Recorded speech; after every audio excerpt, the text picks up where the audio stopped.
નમસ્તે મિત્રો, આજે આપણે ઇન્સ્ટ્રક્ટર જે લેવાય છે આઈટીઆઈમાં એનું પેપર જોઈશું. હવે ઇન્સ્ટ્રક્ટર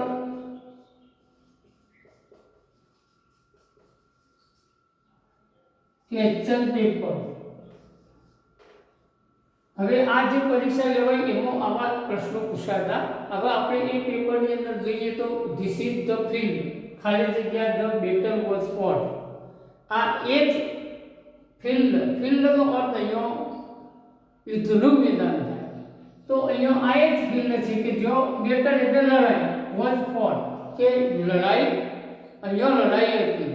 હવે અહીં એવું કે જો એવું કહેવું હોય તો એ સ્થળ બતાવવા માટે અહીંયા આપણે વેર મૂકી શકીએ. હવે તમને એમ થાય કે વેર કેમ હોય? હવે ઘણી વખત કેટલાકને થોડું ઓછું જ્ઞાન હોય તો અંગ્રેજી ઓછું આવડતું હોય કેવું હોય તો વેર એટલે એમ થાય કે આ તો પ્રશ્ન વિધાન છે, પણ આ પ્રશ્ન વિધાન નહીં. જો ધીસ ઇઝ ધ ફિલ્ડ એટલે કર્તા ક્રિયાપદ છે. હવે આ નામ છે, સંજ્ઞા છે, તો સંજ્ઞાના અર્થમાં વધારો કરતું આ પાછું બીજું વાક્ય છે. તો આ બીજું વાક્ય છે એ એડજેક્ટિવ ક્લોઝ છે, એટલે આ નામના અર્થમાં, આ નાઉન છે, આ નામના અર્થમાં વધારો કરતું આ ઉપવાક્ય છે, એટલે એડજેક્ટિવ ક્લોઝનું કામ કરે છે. આ વિશેષ આ નામ છે એના વિશેષણ, એના અંદર વધારો કરે, વિશેષણનું કામ કરે છે, પણ આ આખું વાક્ય છે. હવે મિત્રો આને સૂટું પાડવું હોય તો કેવી રીતે પડાય? તો આ રીતે પડાય. ધ બેટલ વોઝ ફોટ, અહીંયા ધેર શબ્દ લખી દો અથવા હિયર શબ્દ લખી દો તો એ સ્થળ થઈ ગયું. તો એ સ્થળ છે એ શબ્દ અહીંથી કાઢી નાખ્યો અને વેરથી વાક્ય જોડી દીધું. તો વેર શું કામ કરે? તો સ્થળ બતાવવાનું કામ કરે અને બે વાક્યોને જોડવાનું પણ કામ કરે, એટલે આ એડજેક્ટિવ ક્લોઝ બની કહેવાય. હવે બીજી એક વાત, જો આ નામ હોય તો એ નામના અર્થમાં વધારો કરતું આ વાક્ય છે, એટલે એડજેક્ટિવ ક્લોઝ છે. બરાબર? એટલે આ એડજેક્ટિવ ક્લોઝનું કામ કરે છે. હવે વેર સ્થળ છે. હવે તમને એમ થાય કે ધેર કેમ નહીં? તો ધેર બે વાક્યોને જોડવાનું કામ કરે નહીં. વીજ કેમ નહીં? તો વીજ પણ અહીંયા એનો અર્થ જે છે એ બંધ બેસતો ના આવે, એટલે વીજ પણ ના આવે, એટલે મિત્રો અહીંયા વેર જ આવે. ચલો હવે બીજું વાક્ય આપણે જોઈએ. ધ કાર કોસ્ટ મી 5 ખાલી જગ્યા રૂપીઝ. જો મિત્રો એક વાત યાદ રાખો કે અહીંયા જે ઓપ્શન આપ્યા છે 1000 એટલે 1000 થાય. હવે આ thousands ને s લાગે છે અને આ તો સ્પેલિંગ જ ખોટું છે, એટલે આ તો આવશે જ નહીં, આ તો ખોટો જ ઓપ્શન છે. હવે આ ઓપ્શન કે નામે કતો આવે. હવે આ કેમ ના આવે? તો એનું એક ઉદાહરણ હું તમને આપું. આપણે એમ કહીએ કે 1000 હોય તો 1000 માટે 1000 થાય, પણ જો thousands બહુવચન થઈ જાય તો હજારો થઈ જાય. દાખલા તરીકે આકાશમાં હજારોની સંખ્યામાં પક્ષી ઉડતા હતા, સેંકડોની સંખ્યામાં લોકો આવ્યા હતા, તો સેંકડો, હજારો, સેંકડો એટલે 100 ના અર્થમાં થાય. પણ અહીંયા લાખોની સંખ્યામાં લોકો ઉમટી પડ્યા હતા, તો આવા શબ્દો માટે તમારે બહુવચન વાપરવું પડે. એટલે જે કાર્ડિનલ નંબર છે એ કાર્ડિનલ નંબર જ્યારે લખવાનો આવે તો અહીંયા 100, 1000 એવું જ લખવું પડે. બરાબર?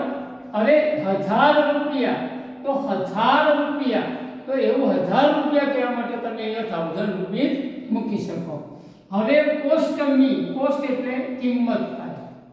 હવે મિત્રો એક વાત તમને કહી દઉં કે અંગ્રેજીમાં એક બાબત એવી છે કે ઘણી વખત આપણે એવા શબ્દોનો ઉપયોગ કરીએ તો આપણને સમજણ પડવી જોઈએ. કોસ્ટ, પ્રાઇસ અને વેલ્યુ, આ ત્રણ શબ્દોનો પહેલા આપણે થોડીક વાર એક હાઇલાઇટ મારી દઈએ. તો પ્રાઇસ એટલે કિંમત થાય. જો ગ્રાહક વસ્તુ જે ખરીદે છે એના જે પૈસા આપે છે એને આપણે પ્રાઇસ કહીએ છીએ. હવે વેલ્યુ એટલે મૂલ્ય થાય. જો આપણે એમ કહીએ કે એક ગાડી લેવી હોય ને 10 લાખની હોય તો એની પ્રાઇસ કહેવાય. એક વસ્તુ લેવી હોય એના 500 રૂપિયા કિંમત હોય તો પ્રાઇસ કહેવાય. પણ જેની કિંમત ના થઈ શકે એટલે એના આપણે મૂલ્ય કહીએ. દાખલા તરીકે ગુણો માપવા હોય, કોઈ વ્યક્તિ સરસ હોય, સારા ગુણો ધરાવતો હોય તો આપણે એમ કહીએ કે એનું મૂલ્ય ઊંચું છે. બરાબર? એક ઘોડો હતો મહારાણા પ્રતાપ પાસે, તો એ ચેતકનું નામ ચેતક હતું, પણ એ ઘોડાનું મૂલ્ય કિંમતી હતું. કોઈ એમ કહે કે ભાઈ કરોડ આલવા છે તો આપી દે, એટલે એ ઘોડો વળી એના જેવો લાંબો ઊંચો પહોળો બધી રીતે હોય, ગુણવાન હોય, પણ ચેતક આગળ બધા પાછળ, એટલે ચેતકનું મૂલ્ય ઊંચું હતું. તો એને મિત્રો વેલ્યુ કહેવાય, એની કિંમત ના કહેવાય, ચોક્કસ એક્ઝેક્ટ ના હોય, એના ગુણ ઊંચા હોય તો એના માટે વેલ્યુ શબ્દ વપરાય. હવે આવી કોસ્ટ. જો જે વસ્તુ ગ્રાહક ખરીદે તો એને પ્રાઇસ કહેવાય, પણ જે વસ્તુ વેપારી ખરીદી લાવે તો એ વેપારી જે પૈસા ખર્ચે તો એને ઇંગ્લિશમાં કોસ્ટ કહેવાય. સામાન્ય રીતે આપણે એકાઉન્ટની ભાષામાં પડતર કિંમત કહેવાય. જો મિત્રો અહીંયા એવો અર્થ છે, the car cost me 5000 rupees, તો આ કાર જે છે મને 5000 રૂપીસ, તો 5000 રૂપિયામાં પડી છે, તો 5000 રૂપિયા એ એની કોસ્ટ છે, પડતર કિંમત છે. હવે અહીંયા 1000 આવે મિત્રો.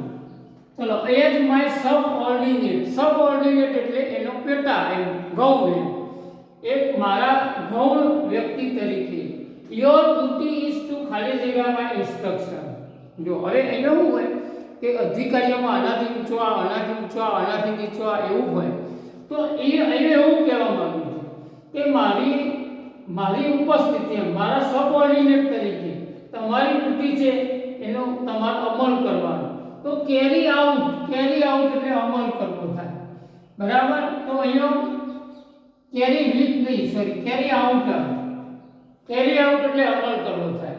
અહીંયા મિત્રો ફ્રેજ છે. ફ્રેજ એટલે શું?